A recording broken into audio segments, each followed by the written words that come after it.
خلوني نعيش حياتي ناخد انا راحتي اللي فات مات ولو من ذكرياتي ننسى شوية الهم من الماضي نتعلم. Assalamualaikum Bu Saro. Waalaikumsalam. Ya Bu ya. Bagaimana kabarnya Bu? Alhamdulillah sehat. Jenengan juga sehat kan? Ya alhamdulillah Bu. Ya. Begini saya ada tugas wawancara Bu kepada kepala sekolah untuk tugas CGP. Oke baik. Apa yang bisa saya bantu ini? Tapi terima kasih sebelumnya Bu ya, Oke. sudah diberikan waktu untuk wawancara hari ini. Oke sama-sama Bu ya. Begini Bu, selama ini bagaimana Ibu dapat mengidentifikasi kasus-kasus yang merupakan dilema etika atau bujukan moral? Ya baik Bu ya. Terkait dengan istilah dilema etika dan bujukan moral ini merupakan suatu hal baru bagi kami juga ya. Mungkin ada CGP ini baru kami kenal yang namanya dilema etika dan bujukan moral gitu ya. Nah sepaham saya dilema etika itu merupakan sebuah situasi di mana keduanya itu baik tapi bertentangan dalam mengambil keputusan gitu ya. Kemudian kalau bujukan moral itu adalah situasi ketika seseorang dihadapkan pada benar salah ketika mengambil keputusan. Nah, terkait dengan pertanyaan Bu Fia tadi, sejauh ini saya tidak melakukan identifikasi secara spesifik Bu Fia. Namun dari kasus-kasus yang ada itu yang muncul di lembaga SDN Guru ini, kita pelajari dengan melibatkan Dewan Guru, kita analisis bersama, kemudian kita simpulkan. Nah, kesimpulan ini nanti menjadi bahan follow up untuk mengambil suatu keputusan. Itu Bu Fia. Begitu Bu ya. Lalu bagaimana Ibu menjalankan pengambilan keputusan di sekolah kita ini SDN Brudu, terutama untuk kasus-kasus di mana ada dua kepentingan yang sama-sama benar atau sama-sama mengandung nilai kebajikan? Ya, baik. Dalam mengambil keputusan terutama dengan dilema apa ini etika ya. Ini apa ya Bu Fia ya? Kita kalau salah langkah itu sudah rawan ya dilema etika. Iya betul sekali Nah, Bu. Meskipun dilema etika maupun bujukan moral ini kami tidak memiliki prosedur yang baku Bu Fia. Ya, jadi kami berdasarkan skala prioritas dari kasus-kasus yang muncul, kemudian kita analisis dengan melibatkan baik stakeholder maupun Dewan Guru. Tapi di sini kami menekankan pada keberpihakan pendidikan untuk peserta didik. Dalam hal ini adalah nilai-nilai kebajikan yang kita tanamkan di situ. Seperti itu Bu Fia. Iya Bu. Lalu langkah-langkah atau prosedur seperti apa ini yang biasanya Ibu lakukan selama ini? Ya baik. Kita merujuk pada yang pertanyaan sebelumnya ya Bu Fia ya. Nah, dari hasil kesimpulan itu nanti suatu kasus baik dilema etika maupun bujukan moral ya. Ini maka endingnya yaitu suatu keputusan. Nah, langkah yang saya ambil atau yang saya laksanakan yang pertama yaitu melakukan koordinasi ya pada sasaran atau pihak terkait. Di sini bisa guru, bisa wali murid atau stakeholder ya. Kemudian yang kedua data dan fakta yang sudah kita peroleh dari koordinasi tadi kita analisis. Dari hasil analisis itulah nanti mencetuskan suatu keputusan. Itu Bu ya. Begitu Bu ya. Selanjutnya hal-hal apa saja yang selama ini Ibu anggap efektif dalam pengambilan keputusan pada kasus-kasus dilema etika? Ya, baik. Terkait dengan dilema etika yang tadi, sebagaimana saya sampaikan di awal ya, ini hal yang krusial dan juga sensitif ya. Langkah efektif yang saya ambil terkait dengan penyelesaian permasalahan yang melibatkan dilema apa tadi Bu Fia? Etika ya, mohon maaf. Ini kami memakai sistem musyawarah. Jadi pendekatan kami adalah pendekatan keluargaan. Sehingga ketika ada suatu hal yang menyangkut etika apa tadi Bu Fia? Dilema etika ya. Itu sistem saya adalah kita ingatkan secara face to face dulu. Seperti itu kita duduk bersama, biasanya kita pancing untuk mengeluarkan apa ini istilahnya permasalahan apa sehingga beliau ada di fase tersebut gitu ya. Nah, dari duduk bersama itu nanti bisa mencetuskan suatu keputusan sehingga dapat berjalan dengan baik. Itu Bu ya. Jadi lebih ke keluargaan gitu Bu ya. Betul. Apakah Ibu memiliki tata kelola atau jadwal tertentu dalam sebuah penyelesaian kasus dilema etika? Ya. Apakah ibu langsung menyelesaikan di tempat atau memiliki sebuah jadwal untuk menyelesaikannya? Bentuk atau prosedur seperti apa yang ibu jalankan? Ya, baik. Terus terang Bu Fia ya, di sini saya tidak mempunyai tata kelola atau jadwal yang spesifik seperti itu ya. Karena apa? Kasus-kasus itu muncul pun tidak bisa kita prediksi gitu ya. Iya.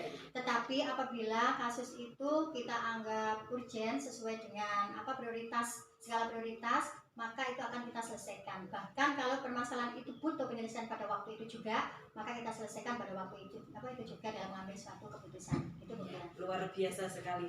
Kira-kira hal-hal apa saja yang selama ini merupakan tantangan dalam pengambilan keputusan pada kasus-kasus dilema etika? Ya, ini ya, kalau dilema etika ini terkait dengan kalau permasalahan di sini itu kan ada senioritas ya, sedangkan saya ada di standar usia ya, gitu ya. Sehingga terkadang kita ada rasa canggung dan lain sebagainya, misalnya untuk memberikan masukan. Nah, ini suatu dilema juga ya, Bu Fia ya.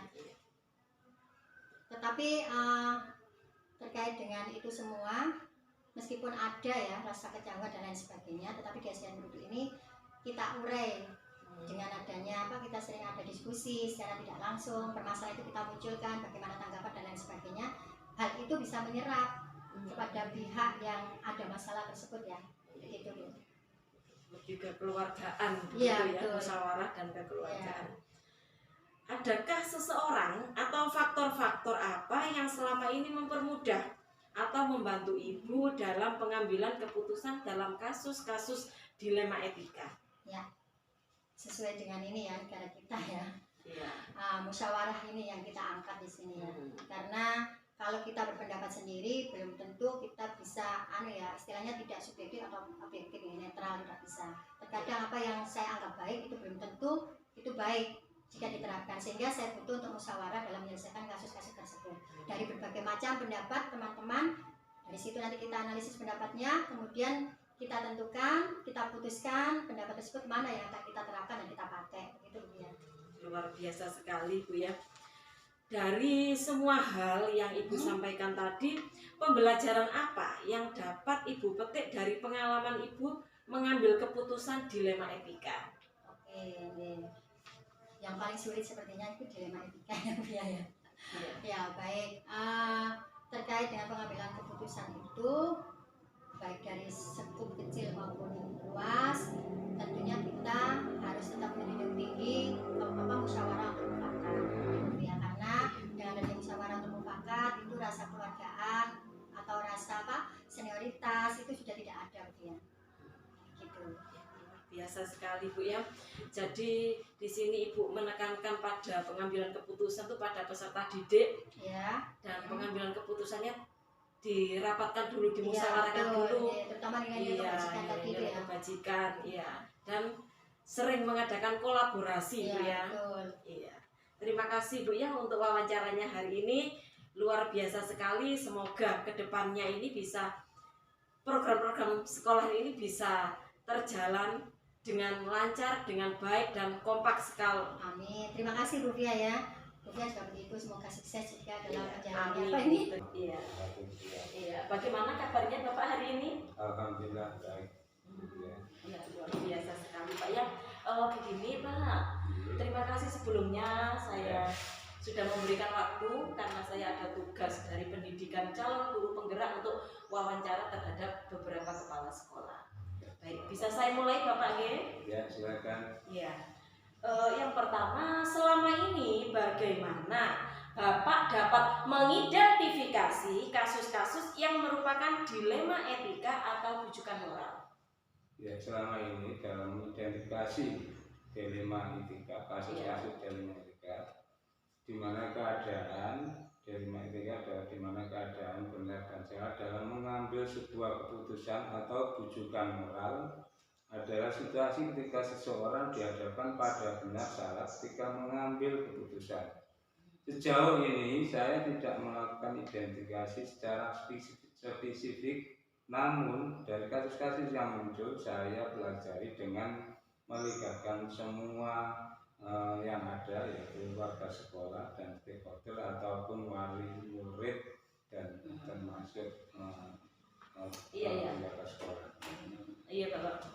selama ini bagaimana Bapak menjalankan pengambilan keputusan di sekolah Bapak, terutama untuk kasus-kasus di mana ada dua kepentingan yang sama-sama benar atau sama-sama mengandung nilai kebajikan. Ya, selama ini kami dalam mengambil sebuah kebijakan atau keputusan dalam kasus dilema etika ini, yang harus kami utamakan yaitu yang pertama yaitu harus mengandung nilai kebajikan. Kemudian yang kedua itu harus berpihak pada murid atau siswa, yang mana siswa ini adalah yang paling utama yang harus kita pikirkan. Kemudian yang ketiga yaitu keputusan itu harus bertanggung jawab. Siswanya harus bertanggung jawab. Semua apapun keputusan kepala sekolah itu harus dapat dipertanggungjawabkan. Iya Pak. Selanjutnya, langkah-langkah atau prosedur seperti apa yang biasa Bapak lakukan selama ini? Selama ini kami tidak ada langkah-langkah atau prosedur yang baku yang kami buat. Tapi kami dalam membuat sebuah langkah-langkah atau prosedur dalam mengambil sebuah keputusan ini harus melibatkan atau bermusyawarah dari semua pihak, warga sekolah, stakeholder, wali murid, semuanya warga sekolah terlibat dalam mengambil sebuah keputusan. Luar biasa sekali Pak ya. Selanjutnya, hal-hal apa saja yang selama ini Bapak anggap efektif dalam pengambilan keputusan pada kasus-kasus dilema etika? Yang kami anggap efektif dalam kasus dilema etika ini, kita kembali semula yaitu yang prinsip utamanya yaitu mengandung nilai kebajikan, kemudian berpihak pada siswa atau murid, yang ketiga yaitu haruslah bertanggung jawab. Gitu. Luar biasa Pak ya. Selanjutnya, hal-hal apa saja yang selama ini merupakan tantangan dalam pengambilan keputusan pada kasus-kasus dilema etika? Ya, selama ini yang saya alami dalam menghadapi tantangan kasus dilema etika ini, kami ini merasa canggung terhadap guru-guru yang senior karena mereka lebih tua, jadi kami sebagai adat ketimuran menjaga kesopanan. Kadang-kadang kami merasa canggung untuk mengambil sebuah keputusan di mana mereka lebih senior. Yang kedua, ini kadang-kadang kita itu kalau sebuah keputusan dilema tantangannya kadang-kadang itu yaitu berupa dana. Mungkin dalam kasus yang kami hadapi atau menghadapi masalah dana, kadang-kadang kita harus berpikir ke situ. Baik Bapak.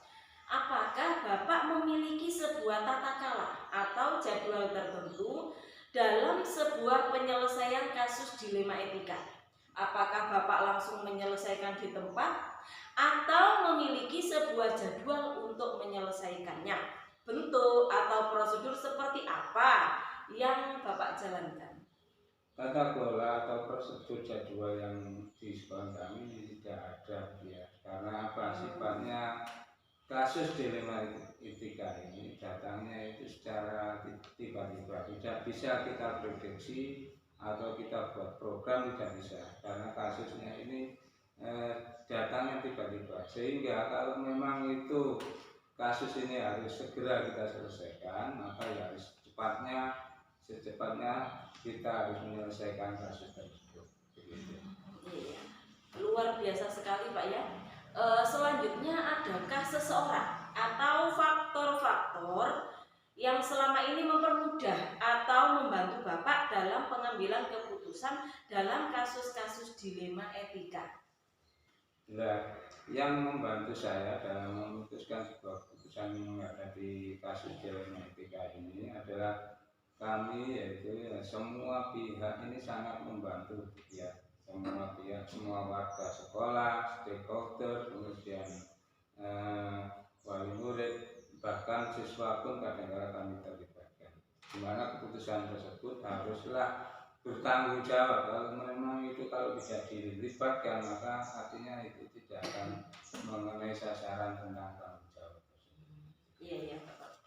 Ini untuk yang terakhir Pak ya, dari semua hal yang telah Bapak sampaikan, pembelajaran apa yang dapat Bapak petik dari pengalaman Bapak mengambil keputusan dilema etika? Ya, pelajaran yang kami petik selama dengan kita kehidupan di sehari-hari. Kalau kita semakin banyak mendapatkan ujian, semakin banyak kita menghadapi masalah, maka semakin dewasa pula kita dalam menghadapi sebuah masalah dan semakin kuat, semakin menambah pengalaman dan wawasan.